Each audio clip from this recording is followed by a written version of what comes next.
저는 이 세상에 정말 나쁜 사람 종류가 있는데 그 나쁜 사람 종류는 크게 두 가지로 나누어진다고 생각해요. 첫 번째 악당, 하나 악마. 이렇게 두 가지로 나누어진다고 생각하는데 악마하고 악당은 다릅니다. 기본적으로 악마는 마음을 울려요. 그죠? 그리고 악당은 규칙을 부숴버립니다. 모든 룰을 부시는 자, 그는 악당이라고 할 것이고 우리 마음을 홀려서 완전히 사로잡아 움직이지 못하게 하는 그 사람을 우리는 악마다라고 이렇게 이야기할 겁니다. 우리가 많이 들었던 이야기들 중에 최근에 가장 핫한 단어가 있어요. 나르시시스트라는 게 있습니다. 우리나라 말로는 이기주의자라고 보통 얘기를 하는 경우가 있는데 먼저 구분할게요. 웬만한 사람들은 다소 이기적일 수는 있어요. 나만 잘 되면 돼. 다른 것들은 다 끝장나도 돼. 이게 보통 이기주의라고 이야기하죠. 나르시시즘이라고 하는 건 뭐냐면 자기애에 대한 중독적 자기애를 이야기하는 겁니다. 아주 혹독한 자기애를 가지고 있는 자기애주의자들 같은 경우에는 타인을 망가뜨립니다. 그게 전 인생에 들어가서 침범적이기 때문에 우리가 이 나르시시스트를 여러모로 볼 수 있는데요. 첫 번째로는 천사 얼굴로 나타납니다. 처음엔 굉장히 매력적이에요. 매력적이라서 어떻게 잘해. 간도 쓸개도 다 빼줄 것 같아요. 말도 굉장히 수려하게 합니다. 그런데다가 어떻게 자신은 늘 빛나야 돼요. 그래서 어떻게 못생긴 애를 옆에 둬요. 어머. 못생긴 애를. 돋보이게. 나보다 예쁜 애는 죽어야 돼. 그리고 나서 두 번째, 지배자의 양성을 나타내기 시작해요. 그런 다음에 뭐 하는가? 완벽히 빠졌다 싶으면 이 사람의 자아를 살해해버리죠. 무섭다. 어떻게 살해해버리는가? 이 사람이 없이는 꼼짝도 못하도록, 이 사람의 사랑을 받지 않으면 견디지 못하도록 완벽하게 고립을 시켜놔버려요. 그리고 나서 스스로가 이 사랑을 애걸하게 합니다. 복걸하게 해요. 그런데 이 관계에서 빠져나오지 못하는 가장 큰 이유는 뭐냐? 떨어져 나갈 것 같으면 다시 천사의 얼굴을 해요. 제가 이제 상담했던 사례 중에 아내하고 남편이 있는데 남편이 나이가 조금 더 많아요. 4살 정도가 더 많은데 사실 4살 정도면 큰 차이도 아니잖아요. 그런데 결혼 처음 할 때부터 아내가 뭐라고 불렀냐면 내가 나이도 많은 남자랑 결혼하는데 라고 얘기를 하면서도 뭘 하냐면 결혼 전부터 굉장히 부부관계가 좋았습니다. 어느 정도로 좋냐면 이 여자처럼 완벽하게 나를 만족시키는 사람이 없었어요. 이게 어느 정도 상황이냐면 이 남자가 이 여인이랑 함께 밤을 지새기 위해서 기꺼이 회사를 포기할 정도로. 어머머머. 우리가 퇴근이 5시잖아요. 5시 40분까지는 집에 와야 돼. 집에 와서 뭐 하냐면 설거지해야 돼요. 청소해야 돼요. 빨래해야 돼요. 아이 봐야 돼요. 만일 이 아내의 마음에 안 드는 행동, 안 드는 말을 하게 되죠. 얘기하는 거지. 야, 이 두야. 넌 내 덕에 사는 줄 알아. 너 같은 놈하고 누가 살아. 너 같은 남자 나나 되니까 사는 거야. 한심한 게. 이렇게 살아가기를 6년을 살았습니다. 어머. 6년을 살았어요.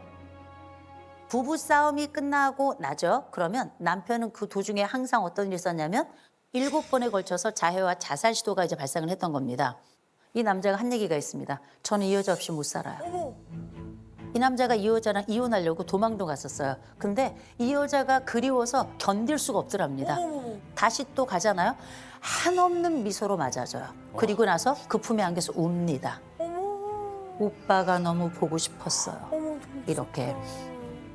나르시시스트들은 기본적으로 자기 주변에 있는 사람들의 모든 청춘과 원액을 다 빨아들이는 블랙홀과 같은 거라고 생각하시면 돼요. 그 소나기 안에 들어와 있으면 여러분들은 이미 그들의 노예. 이 나르시시스트들이 가지고 있는 아주 전형적인 특징이 있어요. 그게 바로 뭐냐?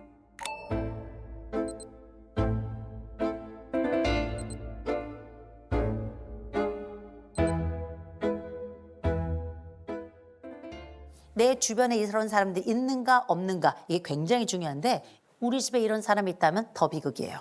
이를테면 우리가 내 부모가 나르시시스트일 수 있어요. 내 아이가 트로피인 집 있죠? 트로피. 결국은 내 아이가 잘 되라고 해서 내 인생을 바쳤다고 생각해 보는데 가만 보세요. 내 아이가 잘 되는 순간 내가 빛나야 돼. 그리고 엄마가 원하는 곳에 엄마가 원하는 옷을 입고 엄마가 원하는 말과 엄마가 원하는 표정과 엄마가 원하는 감정까지 그렇게 연습하는 거예요. 부모가 나르시시스트인 경우는 그 아이의 인생은 이미 다 끝난 겁니다. 평생 트로피로 사는 거예요. 기억하셔야 돼. 이게 누구의 삶인가? 이게 나의 삶인가? 아니잖아요. 그리고 내가 난 아이 중에 하나가 이런 나르시시스트야. 나르시시스트는 부모도 활용을 해요. 그래서 어렸을 때는 잘 모르는데 점점 커가면 커갈수록 이 아이를 중심으로 이 집이 돌아가요. 그리고 부모의 돈을 독점합니다. 그리고 나이가 들어서도 엄마, 아버지를 수족 부르듯 마치 종 부르듯이 부려요. 그리고 나서 뭘 하는가? 필요한 순간이 됐다 싶으면 버립니다. 이게 천륜이 이렇게 거대한 질병과 만나게 되면 아주 지독한 고리처럼 그렇게 평생을 살아가게 됩니다. 그러면 도대체 얘네들은 왜 이런 모양으로 태어나게 됐나? 혹시 어떤 부모들이 잘못해서 그런 건 아닌가? 이런 생각이 들죠. 부모 잘못도 있습니다. 왜냐하면 유전적인 소인도 일부 있지만 대부분은 부모들의 완벽한 오냐오냐예요. 경계 없고 훈육 없고 어떤 것도 실패 없도록 해서 완벽하게 자기 세계 속에 고립하도록, 그리고 자기 세계 속에 왕과 또 왕비로, 공주와 왕자로 그렇게 성장하게끔 한 환경 조성이 일부 있는 것도 사실입니다.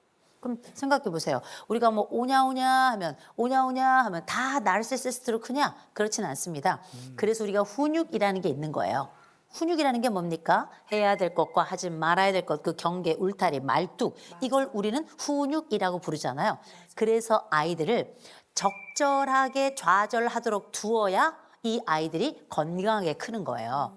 그냥 매번 일으켜주는 부모는 이 아이들을 나르시시스트로 키울 가능성이 굉장히 높은 겁니다. 나는 필요하다 생각.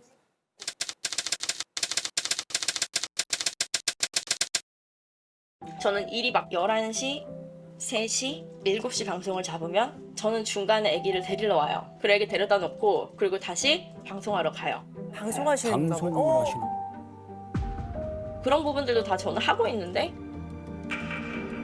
남편은 네가 시간을 진짜 못 쓴다. 넌 일머리가 진짜 없어.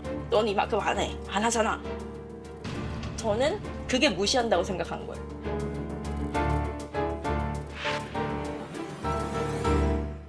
내 일에 대해서 무시를 하거나 아니면은 너가 하는 게 뭐가 있어 이렇게 하면 저도 발끈해서 막 이제 따다다다 이렇게 해요.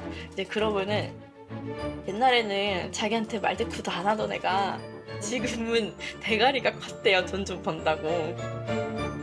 아내한테 대가리? 와. 나도 이만큼 하고 있다라는 걸 인정을 해줬으면 좋겠다.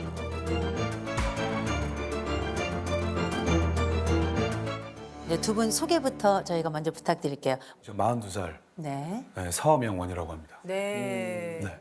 네, 91년생 서은경이라고 합니다. 아, 91년생. 아이가 지금 몇 개월 혹은 몇 살일까요? 24개월이에요. 손 많이 갈 때다. 근데 이제 어떤 부분을 남편이 제일 불만스러워하나요? 저는 일도 열심히 하고 싶고 그리고 아이도 열심히 케어를 한다라고 저는 나름 생각을 하고 있어요. 제가 중간에 일이 없거나 일이 시간이 나면은 아이를 꼭 케어하려고 노력하는 편이거든요. 근데 이제 저 혼자서 온전히 할 수는 없고 저는 이제 시어머니랑 이제 처음부터 같이 살았기 때문에 어머님이 온전히 아기를 봐주시는 시간 동안 제가 일을 할 수 있는 부분도 있는데 근데 이제 저희 남편은 이제 저한테 너는 육아를 정말 편하게 한다. 네가 조금 더 시간을 더 할애해서 네가 조금 더 뭔가를 더 이렇게 집에다가 집중을 했으면 좋겠다라고 이야기를 하는 거예요. 일머리가 없다 막 이렇게 얘기를 했는데 그런 부분도 저는 이제 프리랜서 같은 거다 보니까 상담도 제가 하고 그리고 모든 걸 다 제가 해야 돼서 집으로 일을 갖고 올 때가 많거든요. 그러니까 일이랑 집이랑 거의 그렇게 경계가 없는 느낌인데 그거를 조금 잘해서 네가 끊어낼 수 있지 않을까? 여기선 집중을 하면 좋지 않을까라는 이야기를 계속하는 거예요. 아까 아내가 방송을 하시는 네, 맞아요. 네. 저는 이제 휴대폰에서 한 번씩은 다 쇼핑하시잖아요. 네, 그럼요. 라이브 커머스 하고 있거든요. 네네네네. 지금 이런 문제들을 이제 남편분에게 직접 이렇게 대화를 시도하거나 뭐 좀 이거 풀어보려고 얘기는 안 해봤어요? 해봤는데요. 근데 저희는 항상 싸움으로 끝나는 것 같아요. 아, 그 얘기를 하면 네, 너는 이래서 안 돼라는 얘기를 되게 많이 들었던 것 같고 그리고 제가 막 울어요. 네, 막 울고 막 이러면은 저희 남편도 우는 거 되게 싫어하거든요. 그러면 이제 왜 질질 짜냐 뭐 이렇게 해가지고 이런 말 저는 되게 말로 상처를 받는데 그때 이제 말투에 이렇게 반응을 해서 이제 싸우게 되면은 그 본질과는 다르게 싸움이 되는 경우가 많은 거죠. 네. 그러면 아내가 일을 그만뒀으면 좋겠는 건가요? 아니요, 그런 건 절대 아니에요. 저는 와이프 직업을 자랑스럽게 여겨요. 근데 시기적으로 지금은 좀 줄여줬으면 그래서 지금 아내에게 뭘 원하는 거예요? 저녁 방송, 그러니까 9시 이후 방송은 없었으면 좋겠어요. 7시, 8시 사이? 네, 그때까지는 와줬으면. 7시에 들어올 수 있어요? 안 돼요. 아.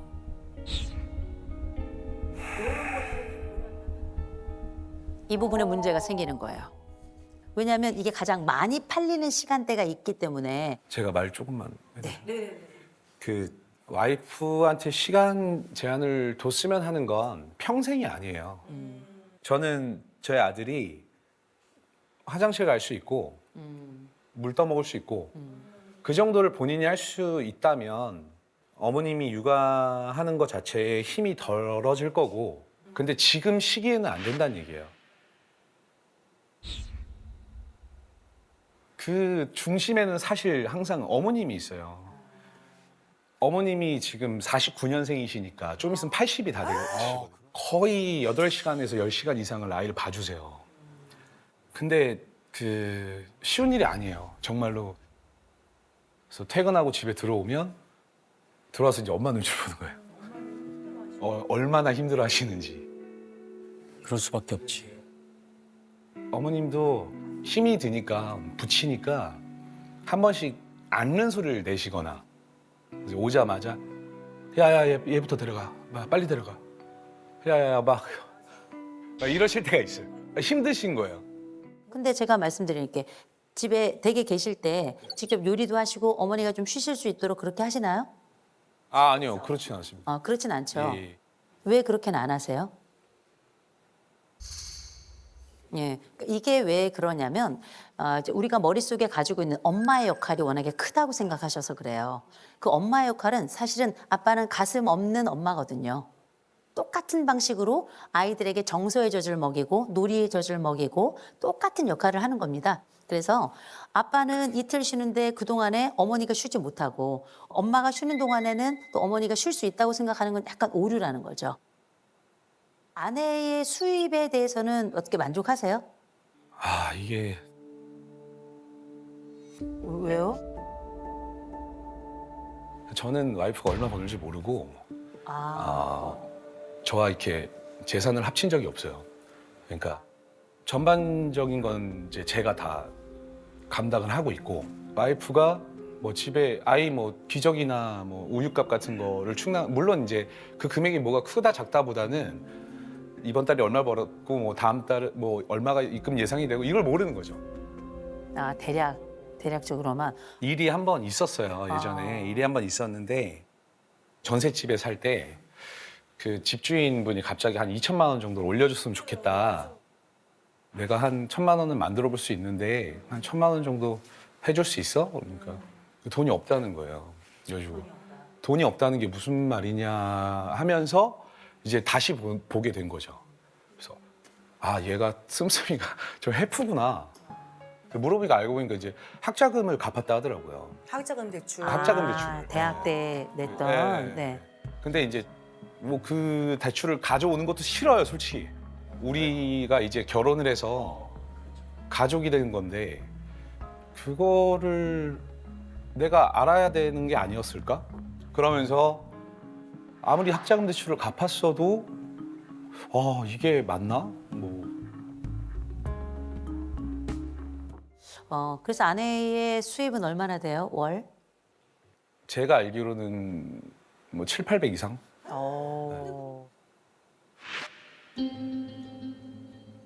그에 근접한다고 봐도 될까요? 매달 조금 다르긴 하지만 500원짜리 정도지 않나라는 생각이 드는 거죠. 거기에서 저는 이제 생활비를 사용을 하고 있다. 이게 벌써 차이가 나기 시작하죠. 500원짜리와 7, 800원 굉장히 차이가 난 거예요. 그래서 이제 남편이 생각할 때는 혹시 이 아내가 이 우리가 어떤 위기에 처했을 때 가지고 있는 돈이 있는지 없는지를 모르겠는 거예요.